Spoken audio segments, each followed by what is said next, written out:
Right, so this is another controller that I wanted to show you, and you probably saw a lot of these type of images with optical illusion flying around on social, and so this is basically how people are doing it. And this is a quick bonus video, but I think that can be interesting, again, especially when you're working on a campaign or project like this. I don't know if you saw the Stussy recent campaign with the 8 iconic version logo on top of like a cornfield. So there is a lot of like interesting things that can be done, and it's fairly easy to like experiment. It takes some time to kind of like have like the image you want, and depending on the logo you use, you want to like play around with different settings. But pretty much what you need to do is use not an SDXL model. They have a version of QR code monster for SDXL, but for whatever reason, it's not delivering the best results. So in this case, I took the Realistic Vision 5.1. I have a prompt here. Basically, like all my settings I will share with you, but this is kind of like the settings that you can replicate, but you can, of course, like play around with it. Because we're using a 1.5 model, we do 512 by 512 square ratio, and then I use a higher fix just to double and to like refine the render. We're going to do batch of 4 because when you're using that, it's better to generating more images. And then in the ControlNet section, similar to like what we did early today, basically you're just going to have to like upload a stencil of a logo or a text that works like either on a white background or on a black background, because you can reverse the effect after that. And then you're going to select all, enable, allow preview, pixel perfect. And then here you have the QR code monster, like the 1.5 version. There is SDXL. You can try it. Like I say, I haven't been able to generate good results with it, so I'm going to stick to this one. Plus, it's more faster. It's going to take way longer to doing it with SDXL. And then here for the preprocessor, either you choose none, or if you want to do like the reverse, you click here. And so like basically, no matter the version of your logo, here you can have a preview of like what's going to happen next. And in terms of control rate, around like 1.2, I would say between 0.8 and 1.4 is kind of like the place you want to experiment with. And so in this example, just like quickly a Nike logo in this like a flower prompt. That works like better with like landscape and stuff like that, and just like hit run to kind of like seeing what's happening here.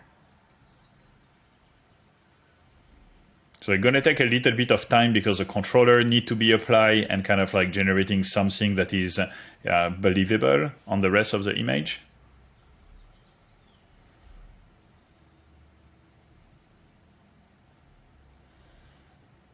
So we need to let it do it. Actually, I need to like use this like the non version, because like right now with the swoosh, I think it's a little bit too much. I think it will blend better if the other way around. So for the next render, we're just gonna do none. But let's see how it goes. So here you are like the first render. So it generated 4. You can like zoom in it to kind of like seeing what it does. So it's not like too good. This one is a little bit better with like the shadow. This one works a little bit better as well, but it's like a little bit too much. So let's just like render again.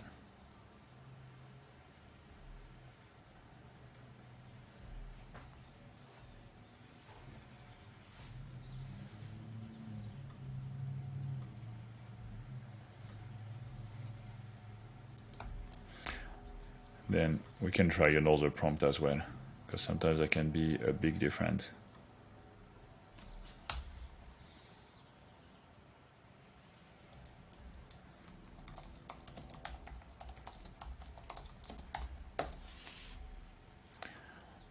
I'm gonna do this while it's rendering. Something that works with like Nike, photorealistic, high details. But even here, as you're seeing, it's kind of like starting to getting like better results. The control is a little bit too much, again, depending on like the message and if you want to like making it like very subtle or more visible. But as you can see, what is interesting here is like when you're zooming in inside the image, you kind of like don't necessarily see it. I mean, this one is very obvious, but then when you are zooming out, you kind of like get the shape. So it can be like very interesting concept to use. Let's try it with ancient runes. I'm always like impressed about like how you can, start to like denoise the image and then having like the shape of the logo kind of like blending within the content that being generated. So next one, we can reduce actually a little bit the controller. So it's like less obvious.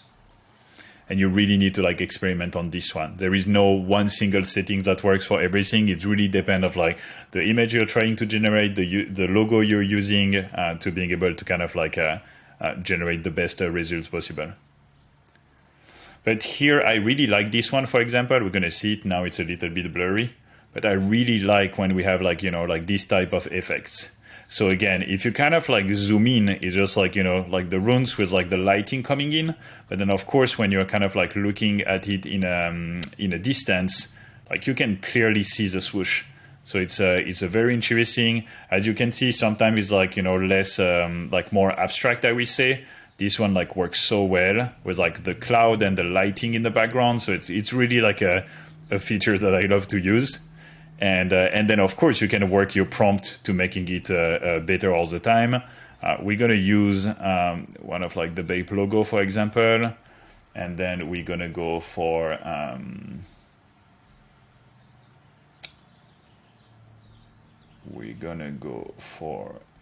I don't know, like a desert oasis, maybe. I generated a bunch of prompts on the side that kind of like work.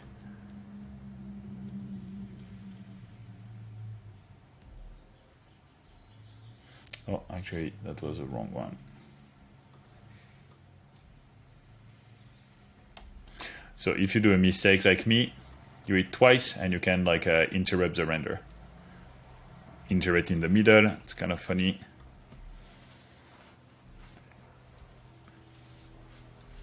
So here you're seeing like the logo like this, again, in this type of like point of view.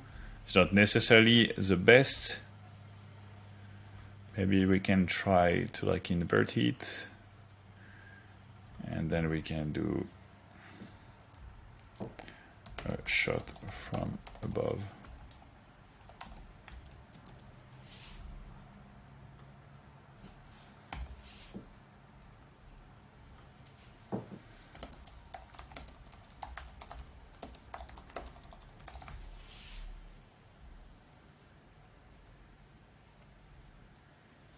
You can work with like the amount of sampling steps, the amount of like higher steps in the render. And again, it's like when you're like kind of like seeing the results are like funny here. Let's see how it goes with the next one. Here we go.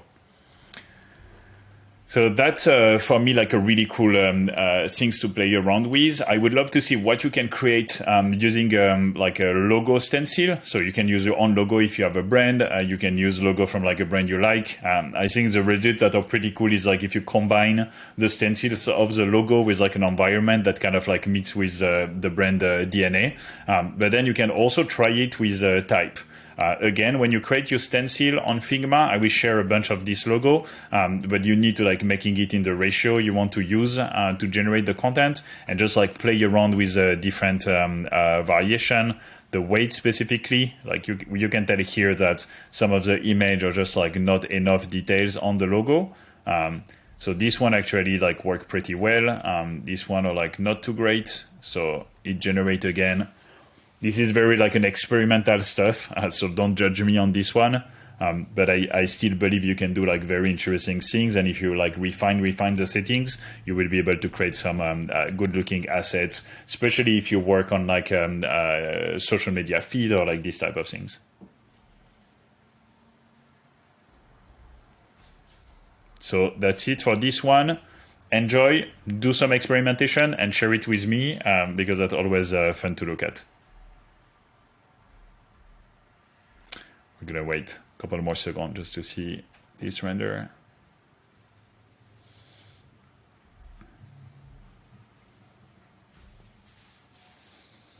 you need to be very patient when you do stuff with stable diffusion. Always like take way longer than the others. I think this one is really cool. Like I really like the composition. You can definitely like see the Bape logo. And if I add some like branding element and I refine this image within like Magnify or using it in like as a reference for like a bigger render, that can be really cool assets. So have fun with it and let me know how it goes.